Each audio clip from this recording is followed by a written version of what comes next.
할렐루야. 네, 오늘도 복된 월요일 아침을 깨워 하나님을 예배하러 나오신 3일의 모든 성도님들을 환영하고 축복합니다. 여호수아를 크게 두 부분으로 나눌 수 있습니다. 먼저 1장부터 12장까지가 전반부인데요. 전반부에는 주로 어떤 이야기가 기록되었는지 여러분들 기억나시나요? 전반부에는요, 가나안 정복 이야기가 기록되어 있습니다. 이스라엘이 영토를 차지하기 위해서 가나안 족속과 전쟁을 하죠. 일반적으로 전쟁을 이기기 위해서는 상대편보다 우세해야 합니다. 많은 군사, 뛰어난 전략, 그리고 좋은 무기를 가지고 있다면, 이렇게 우세한 조건을 가지고 있다면 승리할 수 있다는 것이죠. 그런데 이스라엘의 전쟁은 일반적이지가 않습니다. 대표적인 예가 여리고 전쟁입니다. 인간의 이해와 판단으로는 여리고성을 함락시킬 수 없습니다. 그러나 하나님은 하실 수 있습니다. 이스라엘이 하나님 말씀에 순종으로 나아갈 때 여리고성이 무너졌습니다. 훗날 다윗은 이스라엘의 전쟁을 다음과 같이 고백하는데요. 사무엘상 17장 47절을 함께 읽겠습니다. 또 여호와의 구원하심이 칼과 창에 있지 아니함을 이 무리에게 알게 하리라. 전쟁은 여호와께 속한 것인즉 그가 너희를 우리 손에 넘기시리라. 아멘. 여호와의 구원하심이 칼과 창에 있지 않다라는 것입니다. 일반적으로 또한 인간적인 조건에 있지 않다라는 것이죠. 그렇다면 이 전쟁이 누구에게 속한 것이라고 말씀합니까? 여호와께 속한 것이라는 것입니다. 가나안은 인간적인 힘과 능력으로 정복할 수 있는 곳이 아닙니다. 하나님께서 이미 허락하신 곳을 믿음과 순종으로 나아가 얻는 땅입니다. 무엇과 무엇으로 얻는 땅이라고요? 믿음과 순종입니다. 그렇게 여호수아와 이스라엘 백성은 믿음과 순종으로 말미암아 가나안의 주요 거점들을 정복했고, 이제 오늘 말씀 곧 여호수아의 후반부가 시작됩니다. 1절을 제가 읽겠습니다. 여호수아가 나이가 많아 늙음에 여호와께서 그에게 이르시되 너는 나이가 많아 늙었고. 어느덧 여호수아가 노인이 되었습니다. 여호수아가 총 110세를 살았는데요. 이때 본문에 등장하는 배경은요, 여호수아가 약 90세에서 100세 정도가 되었다라고 추정을 하고 있습니다. 1절에서 거듭하여 나이가 많아 늙었다, 또 나이가 많아 늙었다라고 언급하는 이유가 있습니다. 이제는 여호수아가 더 이상 전장을 누비면서 적과 싸울 수 없게 되었다라는 것이죠. 여호수아는 어릴 때부터 모세와 함께 했습니다. 그리고 출애굽을 경험하고 광야 생활을 경험했습니다. 르비딤이라고 하는 곳에서는요, 아말렉과 전쟁을 해서 싸워 이겼고, 또 지파의 대표가 되어서 가나안을 정탐하기도 했습니다. 그리고 마침내 모세의 뒤를 이어서 이스라엘의 지도자가 되었습니다. 여호수아는 백성들을 이끌며 총 가나안 정복 전쟁을 7년 동안이나 하게 됩니다. 그리고 31명의 왕을 정복하게 되죠. 어릴 때부터 지금까지 하나님이 주신 사명을 감당하며 열심히 달려왔습니다. 그런데 이제는 더 이상 그 사명을 감당할 수 없게 된 것입니다. 아마도 세월이 참 야속하게 느껴졌을 것입니다. 또한 인간적으로 보면 이제는 모든 것이 끝났다. 나는 더 이상 할 수 있는 게 없다라고 생각했을 것입니다. 그런데 1절 하반절을 보니까 이렇게 기록되어 있습니다. 우리 함께 읽겠습니다. 시작. 얻을 땅이 매우 많이 남아 있도다. 분명 저자도 나이가 많아 늙었다. 그리고 하나님께서도 나이가 많아 늙었다 라고 언급을 하셨습니다. 분명 이제 노인이 되어서 전쟁을 더 이상 할 수 없는 상황임에도 불구하고 하나님께서는 얻을 땅이 매우 많이 남아있다라고 말씀을 하신 겁니다.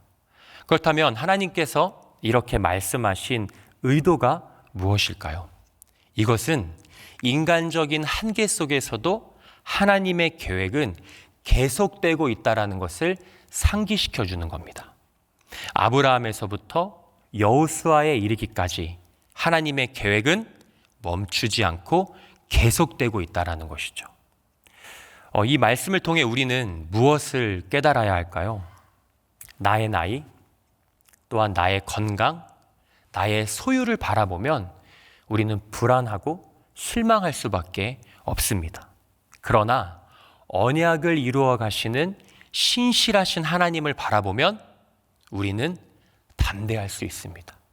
우리는 기뻐할 수 있습니다. 비록 부족하고 연약한 부분이 나에게 있지만 늘 나와 함께 하시며 나를 통해 이루어 가시는 하나님의 나라를 바라보시는 3일의 성도님들이 되시기를 축복합니다. 2절부터는 미정복된 땅들과 족속들에 대해서 열거가 되고 있습니다. 이미 가나안의 주요 거점들과 왕들이 정복되어 있지만 아직 남아있는 미정복 소규모의 족속들이 있었다라는 것이죠. 2절과 3절을 보시면 가나안 남부 지역에 대한 설명입니다. 특별히 블레셋이라고 하는 이 나라가 있었는데요. 이 블레셋은 총 가사, 아스돗, 아스글론, 가드, 에그론이라고 하는 이 5개의 도시들이 연합으로 구성되어 있는 족속입니다. 또한 다음으로 4절을 살펴보시면 가나안 서부 지역에 대한 설명입니다. 이곳에는 가나안 7족속 중 한 족속이 살고 있었고요. 또한 시돈 족속과 아모리 족속이 거주하고 있었습니다. 마지막으로 5절과 6절에는 가나안 북부 지역에 대한 설명입니다.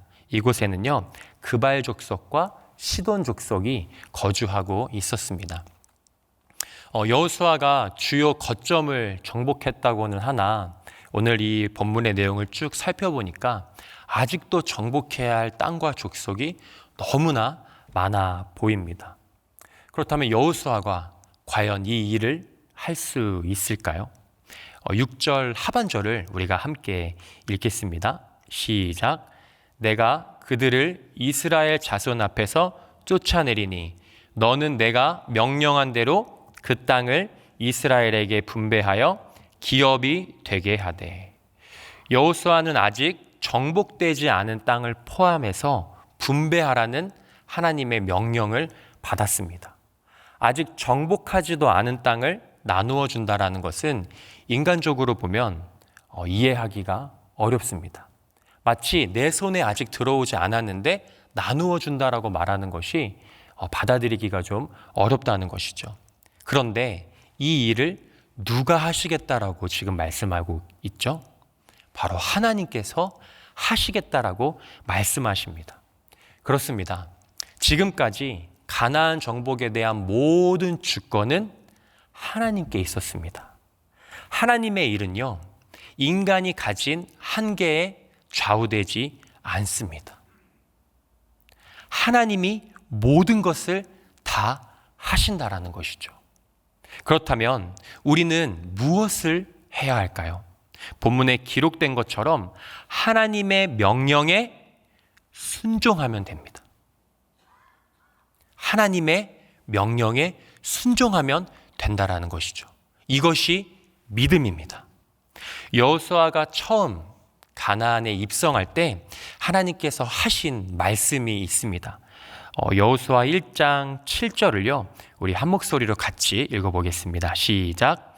오직 강하고 극히 담대하여 나의 종 모세가 내게 명령한 그 율법을 다 지켜 행하고 우로나 좌로나 치우치지 말라. 그리하면 어디로 가든지 형통하리니.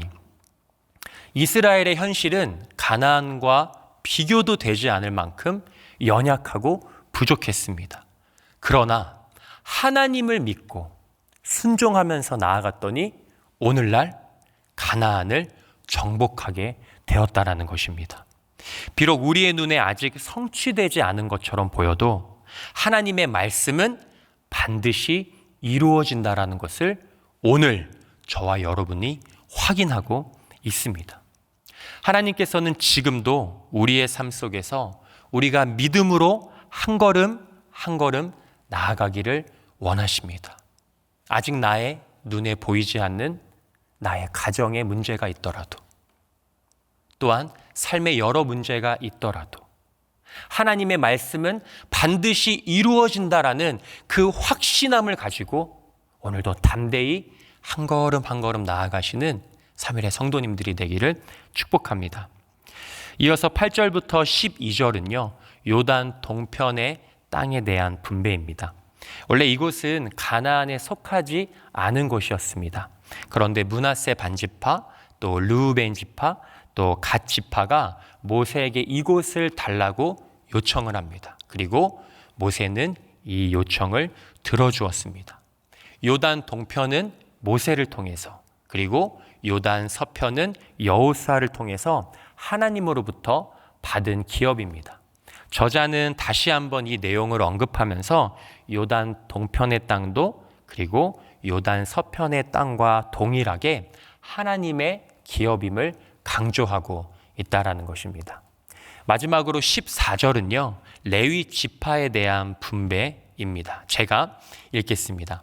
오직 레위 지파에게는 여호수아가 기업으로 준 것이 없었으니 이는 그에게 말씀하신 것과 같이 이스라엘의 하나님 여호와께 드리는 화제물이 그들의 기업이 되었음이더라.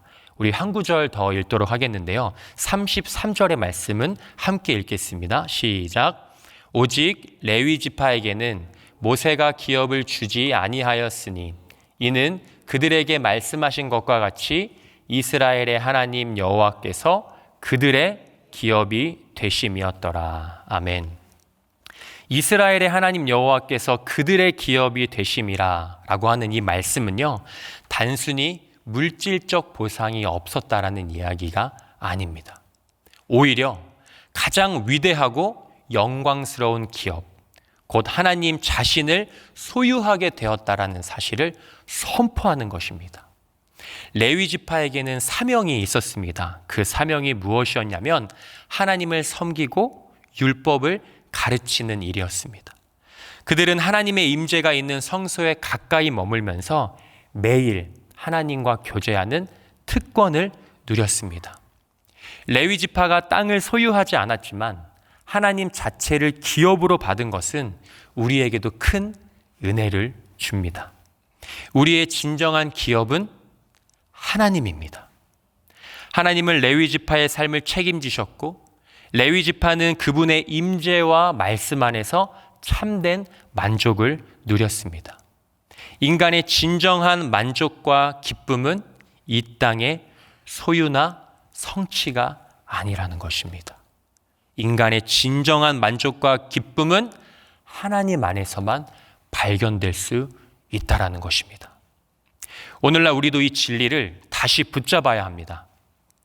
우리의 삶의 만족과 목적은 이 땅의 소유가 아니라 하나님과의 거룩한 관계에 있다라는 것이죠. 오늘 예배하는 저와 여러분에게도 이 땅에서의 참된 만족은 하나님과의 거룩한 사귐에 있다라는 것을 분명하게 기억하시길 축복합니다.